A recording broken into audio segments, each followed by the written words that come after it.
17ஆம் நூற்றாண்டின் முற்பகுதியில் மதுரையை ஆண்ட திருமலை நாயக்கர் மன்னர் வசந்த விழா நடத்துவதற்காக கலைநயமிக்க புது மண்டபத்தை கட்டினார்.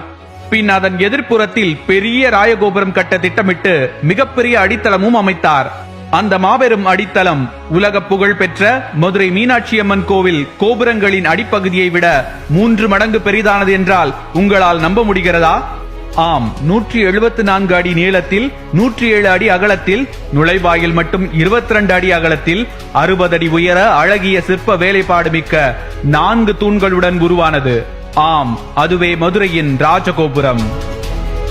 இந்த கோபுர கட்டுமானத்திற்கென தஞ்சை சிற்பிகள் கிளம்பி வர தலைமை சிற்பி பரமேஸ்வரன் தன் கர்ப்பிணி மனைவி காயத்ரியை விட்டு வந்தார். சில நாட்களில் தனக்கு மனோதன் எனும் மகன் பிறந்தும் தலைமை சிற்பி தஞ்சைக்கு திரும்பவில்லை. தந்தையை தேடி மனோதன் தனது 12ஆம் வயதில் கட்டை வண்டிகளிலும் கால்நடையாகவும் மதுரைக்கு வந்தான். ராயகோபுர கட்டுமான இடத்திற்கு வந்த மனோதன் கோபுர தூணில் தேரை இருப்பதால் முழு கட்டுமானம் காணாதென அங்கிருப்போரிடம் சொல்ல அத்தனை பேருக்கும் ஆத்திரம் கொப்பளித்தது. மன்னனின் காதுகளுக்கும் செய்தி சென்றது. மன்னர் தரப்பினர் சிறுவனிடம் நிரூபிக்க முடியுமா என்றனர். சுத்தமான சந்தனம் பல குடங்கள் கொண்டு வந்து பூசுங்கள் என்று சொல்ல அப்படியே நடத்தப்பட்டது. அப்போது தூணில் ஓர் இடம் மட்டும் காயவில்லை. ஏணி வைத்து ஏறி அந்த ஈர இடத்தை லேசாக உடைத்த போது உள்ளிருந்து தேரை வெளிப்பட்டதாம். ஆச்சரியத்தில் வாய்ப்பிழந்த அத்தனை சிற்பிகளும் அச்சிறுவனிடம் விவரம் கேட்க சிற்ப சாஸ்திர பரம்பரைக்காரன் என தன்னை அறிமுகப்படுத்திக் கொண்ட சிறுவன் தன் தந்தை பரமேஸ்வரனை தேடி வந்த கதையை சொல்லி முடித்தானாம். அங்கிருந்த தலைமை சிற்பி பரமேஸ்வரன் தன் மகனை அள்ளிக்கொண்டு மன்னனிடம் அறிமுகப்படுத்தி வைத்தார். மதுரையின் ராயகோபுரம் சந்தனத்தில் குளித்த வரலாற்றை அன்றைக்கு தந்தை வழி பிள்ளையும் தன் குலத்தொழில் திறனில் ஜொலித்ததை இந்த வழக்கு கதை நமக்கு வாசித்து காட்டுகிறது. அக்காலத்திலிருந்து இது வழக்கு கதையாக மதுரையில் காலம் காலமாக பேசப்பட்டு வருகிறது. ஆனால் ஒன்று மட்டும் நிச்சயம், அன்று இதன் மேல் கோபுரம் அமைக்கப்பட்டிருந்தால் அதுவே தென்னிந்தியாவின் மிகப்பெரிய கோபுரமாக இருந்திருக்கும். இந்த ராயகோபுரத்திற்கு மற்றொரு சுவையான வரலாறும் இருக்கிறது. மதுரையை ஆண்ட நாயக்க மன்னர்களில் புகழ்பெற்ற பெண்ணரசி ராணி மங்கம்மா. தன் பேரன் சார்பாக பாண்டிய நாட்டை ஆண்ட மங்கம்மாவிற்கு எதிரிகளின் தொல்லையும் அதிகமாகவே இருந்தது.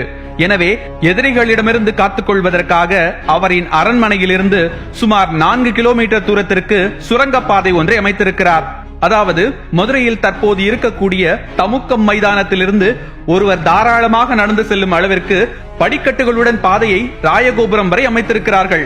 காரணம், ராயகோபுரத்திற்கு எதிரே மற்றொரு அரண்மனையும் ராணி மங்கம்மாவிற்கு உண்டு.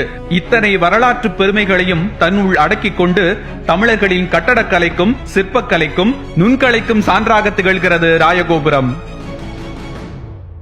மதுரை மீனாட்சி சுந்தரேஸ்வரர் கோயிலின் சுவாமி சந்நிதி எதிரில் அமைந்த புது மண்டபத்திற்கு கிழக்கில் எழுகடல் தெரு துவங்கும் இடத்தில் அமைந்துள்ளது இந்த ராயகோபுரம். காலப்போக்கில் முளைத்த நவீன கட்டிடங்கள், கடைகள் என பல இடர்பாடுகளுக்கு இடையே சேதமடைந்திருந்தாலும் திடமான கட்டுமானத்தால் 350 ஆண்டுகளை கடந்து இன்றளவும் நிலைத்து நிற்கின்றது. இதை பாதுகாத்து பல தலைமுறைக்கு நிலைபெறச் செய்வது நம் கடமை. அதன் அடிப்படையில் பார்க்கையில் மீனாட்சி அம்மன் கோவில், 4 சித்திரை வீதிகள், ராயகோபுரம், 10 தூண், திருமலை நாயக்கர் மஹால், விட்டவாசல், புதுமண்டபம், குன்னத்தூர் சத்திரம் என மதுரையின் புராதன சின்ன பகுதிகளை இணைக்கும் புதிய வழித்தடம் ஸ்மார்ட் சிட்டி திட்டத்தின் கீழ் அமைக்கப்பட உள்ளது என்ற செய்தி நம் மனதிற்கு மிகப்பெரிய ஆறுதல் அளிக்கிறது.